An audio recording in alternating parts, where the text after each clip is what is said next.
സമൃദ്ധി 2025 എന്ന പേരിൽ ഒരു കാർഷിക മേള ഇവിടെ സംഘടിപ്പിക്കുകയും ഇന്ന് ഈ മേളയുടെ സമാപന സമ്മേളനം വരെ എത്തിയിരിക്കുകയുമാണ്.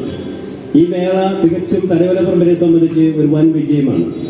നമ്മളിവിടെ 5ഓളം സെമിനാറുകൾ സംഘടിപ്പിച്ച് കർഷകരെ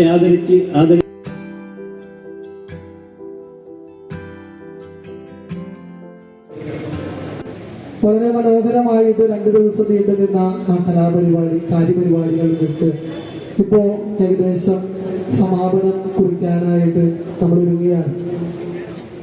2 ദിവസം പക്ഷെ എന്നിരുന്നാലും എനിക്ക് ഈ നാടിന്റെ ഒരു ഐക്യം മനസ്സിലായ ഒരു സംഭവമാണിത്. കാരണം എന്തിനും ഏതിനും മുന്നിട്ടിറങ്ങാനായിട്ട് ആളുകൾ ഇവിടെ സന്നദ്ധരായിരുന്നു എന്നുള്ളതാണ്. വിളിക്കാൻ പോകാനാണെങ്കിലും ഈ ജോയിച്ചേട്ടനൊക്കെ എനിക്ക് വല്ലാത്ത കൗതുകം തോന്നിയിട്ടുണ്ട്. കാരണം വെറുതല്ല, രാത്രി 1 മണിയൊക്കെ ആകുമ്പോഴും ഇതിനു വേണ്ടി ഓടി നടന്നുകൊണ്ടിരിക്കുക. ഒരു ദിവസം 11:30 എന്നെ വിളിച്ച് എഴുന്നേറ്റിച്ച്, ഞാൻ എഴുന്നേറ്റില്ല, അത് വേറെ കാര്യം. പക്ഷെ അത്രയും മാത്രം ഡെഡിക്കേഷനോടുകൂടി ഇതിനു വേണ്ടി അധ്വാനിച്ച ഒരു മനുഷ്യനാണ് ജോയിച്ചേട്ടനൊക്കെ. പിന്നെ മറ്റുള്ളവരൊക്കെ കേട്ടോ ഈ ചില സ്ത്രീ ജനങ്ങളാണ്. സാധാരണ രാത്രിയും പകലൊന്നും ഇവരുടെ ഭർത്താക്കന്മാര് ഇവരെങ്ങനെ വിട്ടു എന്നുള്ളത് എനിക്ക് വല്ലാത്ത കൗതുകമായിരുന്നു. കാരണം ഒരു മടിയും കൂടാണ്ട് മീറ്റിംഗ് കൂടിയപ്പോ ഞാൻ ഓർക്കുന്നുണ്ട്, ആ അമ്മച്ചിമാരെന്നോട് പറഞ്ഞൊരു കാര്യമുണ്ട്, അച്ഛൻ ഞങ്ങൾ ഫുൾ ടൈം ഇരിക്കേണ്ടി വരും. പക്ഷെ ഞാൻ നോക്കിയിട്ട് ഇവര് ഫുൾ ടൈം കൂടി ഉണ്ട്, ഇവർക്ക് വീണ്ടും പോകണ്ട, ഒരു പരിപാടിക്ക് പോകണം. കാരണം അത്രയും ഇവിടുത്തെ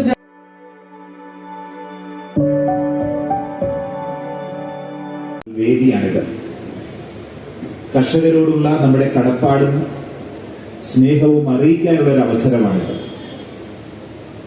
നമ്മുടെ നാട്ടിലെ കലയോലപ്പരമ്പിലെ ഹരിതകർമ്മ സേന എന്ന് പറയുന്ന ഈ നാട്ടിനെ മാലിന്യമുക്തം ആക്കി കാത്തു സൂക്ഷിക്കാനായിട്ട് ഏറ്റവും അടിത്തട്ടിൽ സേവനം ചെയ്യുന്ന മനുഷ്യരുടെ വലിപ്പം കണ്ട് അവരെ ആദരിക്കാനും ആത്മാഭിമാനത്തോടെ അവർക്ക് ശുശ്രൂഷ ചെയ്യാനുള്ള ഒരു അവസരം കൊടുക്കാൻ, അംഗീകരിക്കാനുള്ള ഒരു വേദിയായി.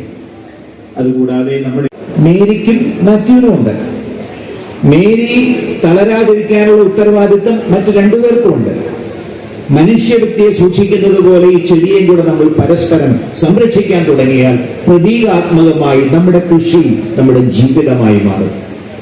അയൽപക്കത്ത് നമുക്ക് തേങ്ങയുണ്ട്, ഇവിടെ എനിക്ക് കപ്പയുണ്ട്. എനിക്ക് അധികമായിട്ടുള്ളത് പ്രവർത്തകരെയും അതോടൊപ്പം തന്നെ സമൂഹത്തിന്റെ നമ്മുടെ നാടിന്റെ തന്നെ പിടിച്ച് അവർക്കും കൂടി ഈ തരത്തിലുള്ള അവസരങ്ങൾ കൊടുക്കുവാനായിട്ട് നിങ്ങൾ പരിശ്രമിക്കണമെന്ന് പ്രത്യേകമായിട്ട് അഭ്യർത്ഥിക്കുകയാണ്. കാരണം അത് അവരുടെ ഉപജീവനത്തിനും അവരുടെ കഴിവുകളുടെ വളർച്ചയ്ക്കും അവരുള്ള സാധ്യതകൾ നിങ്ങളുടെ ഇടങ്ങളിൽ ഉണ്ടാകുമ്പോൾ, കുടുംബങ്ങൾ ഉണ്ടാകുമ്പോൾ, നമ്മുടെ ആഘോഷ പരിപാടികൾ ഉണ്ടാകുമ്പോൾ ഇവരെയും കൂടി ഉൾച്ചേർക്കുവാനും അവരെയും കൂടി അത്തരത്തിലുള്ള പങ്കാളിത്തത്തിലേക്ക് കൊണ്ടുവരുവാനായിട്ടും നിങ്ങളെ പ്രത്യേകമായിട്ട് അഭ്യർത്ഥിക്കുകയാണ്. സഹൃദയം എറണാകുളം അനുഭവിക്കുവാനും ഒക്കെ നിങ്ങൾക്ക് സാധിച്ചു. നമ്മുടെ മാലിന്യ സംസ്കരണവും സോളാറും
ജനത്തിന്റെ മുഴുവൻ പേരുള്ള എല്ലാ കൃതജ്ഞതയും ആദരവുകളും ഈ സമയത്ത് അർപ്പിക്കുകയാണ്. Thank you doctor. നമ്മുടെ ഇടവകയിൽ ആദ്യമായി MBBS ആശുപത്രികളിൽ സ്വീകരിക്കുവാനായിട്ട് ക്ഷണിക്കുന്നു. തലയോലപ്പറമ്പിന്റെ ആസ്ഥാന ഡോക്ടർ വി കെ ജോസിന് തലയോലപ്പറമ്പ് ഇടവക ജനത്തിന്റെ അഭിനന്ദനങ്ങളും ആശംസകളും.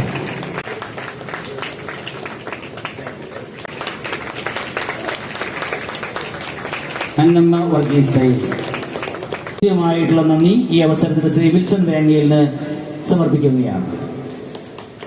ജോൺ മാരാമ്പറമ്പിൽ, ശ്രീ വിൽസൺ വേങ്ങയിൽ, അതുപോലെ ശ്രീ ജോയി കൊച്ചാനാമ്പറമ്പിൽ ഇന്നിവിടെ ആദരിച്ച ആരോഗ്യപരിപാലന രംഗത്ത് വളരെ നിസ്തുലവും നിർണായകവുമായ സേവനം ചെയ്ത പ്രിയപ്പെട്ട ഡോക്ടേഴ്സ്, അതുപോലെ തന്നെ മറ്റ് ആരോഗ്യ പ്രവർത്തകർ,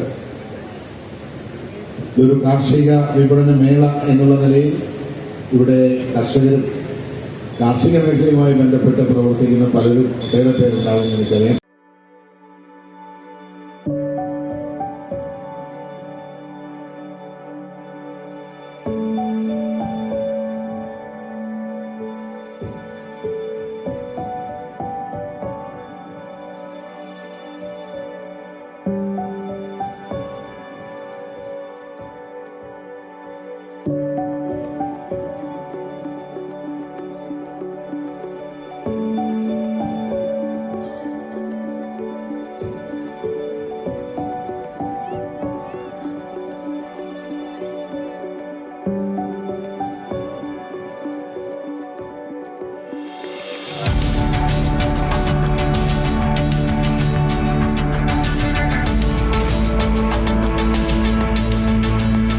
നേരം വളരെ